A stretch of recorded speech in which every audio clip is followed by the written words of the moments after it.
Hey guys, thanks for watching the Arkansas Gun Guy, where today we're taking a closer look at the 6-hour MPX K in 9mm. This is a very cool gun I got from 6-hour Parts. They had a phenomenal sale with a discount code Pelosi, and how can I not buy a gun with a discount code Pelosi? So great service for those guys if you ever shop with them. They're not 6-hour. It's the website 6-hour Parts, really fast service, delivered a great gun. I did learn something along the way about Gen 2 versus Gen 3, and I'll try to talk about that in the video a little bit, but we'll do kind of an unboxing and do a close-up look of this awesome weapon, and hopefully eventually I'll do a long-term comparison between this guy and the SP5 from H&K and the B&T APC9. Three super awesome submachine guns that I can't wait to go shoot. Thank you so much for watching again. If you would, please like and subscribe. I need souls for the algorithm. Again, I told my wife that I'd be we'd be internet gazillionaires if I just had to make videos in the basement and buy guns. So far, I've bought a bunch of guns, made a bunch of videos, no gazillions. So if you could like and subscribe, I would greatly appreciate it. Here's a close-up. Okay, first of all, let me start with the box, and it's a big box. So I'll do a far-away shot so we can see what else is in there, and then I'll zoom in a little closer and take a look at some of the more finer details. So first thing first, again, massive SIG fan.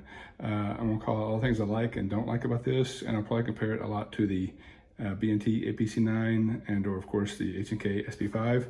And first things first, those both come in really nice boxes. The APC9 comes in a nice sturdy plastic box that you could carry to the range or do whatever. Also fits in your backpack quite nice. The H&K SP5 comes in the nicest rifle carrying case I've ever seen. Again, those cost a little bit more, but for what it's worth, this will just go in my basement with a bunch of other stuff. So here inside the box is all the stuff. So let me just get this back a little bit. First I'll go with the boring bits, and I'll tell you where it gets interesting. So over here, we have the book with all the stuff. Probably need to read that. Ammo, or no, NRA, join the NRA. Warning, read this, warning, warning. 6-hour sticker, I have a collection of those. Again, ammo, and a warning about the trigger. So they're very specific about not changing the trigger. So just FYI for those who like to experiment. And yay, another lock for my collection. If anyone wants a deal on those, I can sell them to you really cheap. Okay, before I zoom in and get super technical, all that's left is the magazine and the gun itself. So the first thing I caught that was off was the magazine, because I knew two things. The MPX K on the website came with a folding brace, and a 30-round mag.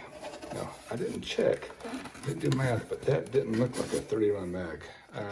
Turns out it's a 20-rounder, and I'll come back to that in a second. And also has a brown follower. So we'll talk about that at the end of the video as well.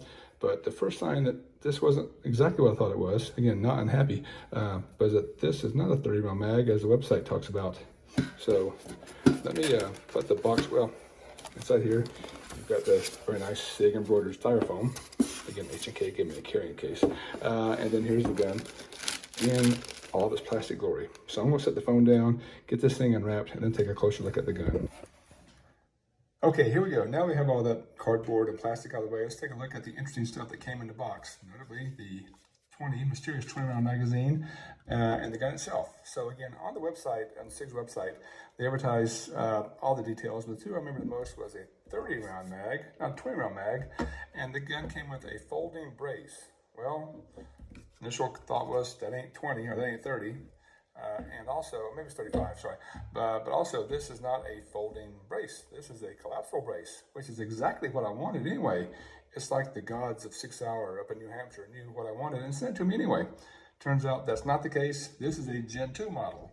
I had heard during my brief research that SIG did a bad job distinguishing between the different variations of Gen 1, Gen 2, and Gen 3.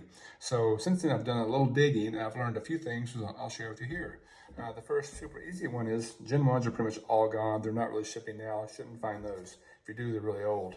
But Gen 2s come with both a 20 and 30 or 35 round magazine, but the Gen 2s have the brown follower. The Gen 3s, I think it's 35 by the way, come with a red follower. So they should all work in the same guns, but that's a super easy way to tell Gen 2 from Gen 3 is the color of the follower. Another couple of options that you can tell is obviously the collapsible brace seems to be Gen 2, or the folding brace is Gen 3. Also, the handguard system is different. Gen 3 has M-lock instead of this version here, and you can't see it visibly, but I think the trigger system is different in Gen 3 versus Gen 2. And I hear the trigger is great on Gen 3, so maybe I'm missing something there, maybe not, but I'm super excited to have the collapsible brace system. So, looking at the gun itself, up front, if you compare this to the B&T or the H&K, those come with tri-leg adapters.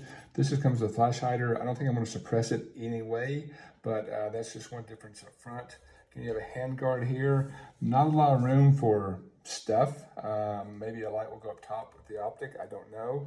I can't imagine that Copperhead, the shorter one, being an inch shorter, how you shoot that without much space up here. This barrel is 4.5 inches long. The Copperhead is 3.5 inches long. But a 4.5 inch barrel, just for reference, is about the same size as a full-size handgun. My SIG 226 is 4.4 inches, and my full-size 320 is about 4.7 inches. So very much in the realm of a just regular handgun barrel size. So again, full-length Picatinny rail up top. I'll put an optic up there, of course. The other thing I really love about this gun is in every way it is ambi as it can be. Being a left-handed shooter, I really appreciate that. You have ambi safety, ambi mag release, ambi bolt release. So all the same details on both sides. And the only other really negative I've read about the gun, I can see it now, is this charging handle, which is ambi. Love that. Thank you again, SIG, for making everything ambi for us left-handers. But I've read that it's kind of wimpy and flimsy, and I'll show you what they mean by that. Again, you can release it, pull it back, and when you release it, it drops.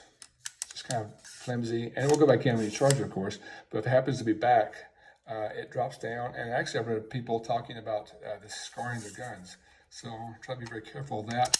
They do make some lift options you can put in there, as well as I think just a whole new charging handle from Raptor. So I may take a look at flipping that out. And again, it comes with the collapsible brace, which is very nice. Pull this guy out here. Seems a little short, but I think it should be great. Can't wait to go shoot it. So there is a very quick look at the MPX K from Sauer and a few details about your Gen 2 versus Gen 3 options. Thank you guys again so much for watching, and if you could, please like and subscribe.